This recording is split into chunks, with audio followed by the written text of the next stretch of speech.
प्राचीन काल में हिमालय की ऊंची ऊंची चोटियों के बीच शिवजी तपस्या में लीन थे। उनकी जटाओं से गंगा बहती थी, मस्तक पर चंद्रमा की शीतल आभा थी और शरीर पर भस्म का लेप। वे शांत, सरल और करुणामय देवता थे, सृष्टि के संहारक, परंतु साथ ही करुणा के समृद्ध। एक बार देवताओं और ऋषियों के बीच चर्चा हुई कि ब्रह्मांड में सबसे दयालु और सरल देवता कौन है। सभी ने एक मत होकर कहा, महादेव, क्योंकि वे किसी के भेद नहीं देखते, न ऊंच नीच, न अमीर गरीब। जिसने भी सच्चे मन से पुकारा, शिव ने उसे ही स्वीकारा।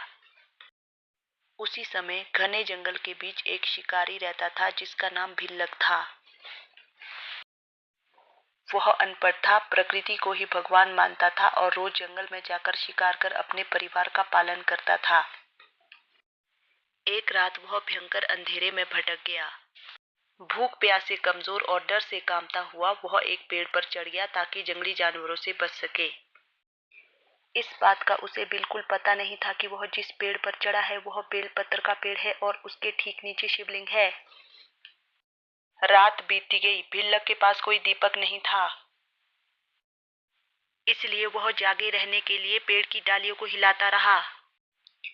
इससे बेलपत्र नीचे गिरते रहे और सीधे शिवलिंग पर चढ़ते गए।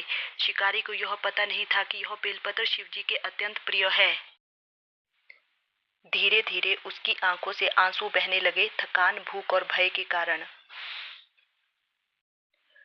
वो आंसू नीचे टपककर शिवलिंग पर गिरते गए, जैसे किसी भक्त का अभिषेक हो रहा हो। पूरी रात अनजाने में ही वह शिव की पूजा करता रहा।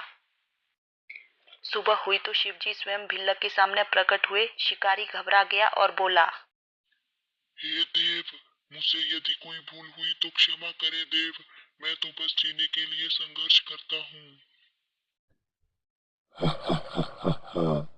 भिल्लक, तूने अज्ञान में मेरी पूजा की है, जो बड़े बड़े यज्ञों से भी बढ़कर है। तेरे मन में छल नहीं, सच्चा भाव ही सबसे बड़ा भोग है। यह कहकर शिवजी ने उसे आशीर्वाद दिया कि उसके जीवन में कभी धन का अभाव नहीं रहेगा और उसके वंश में सदैव समृद्धि बनी रहेगी। इस घटना ने सभी देवताओं और ऋषियों को एक महत्वपूर्ण सीख दी। भगवान भाव के भूखे होते हैं, बाहरी दिखावे के नहीं।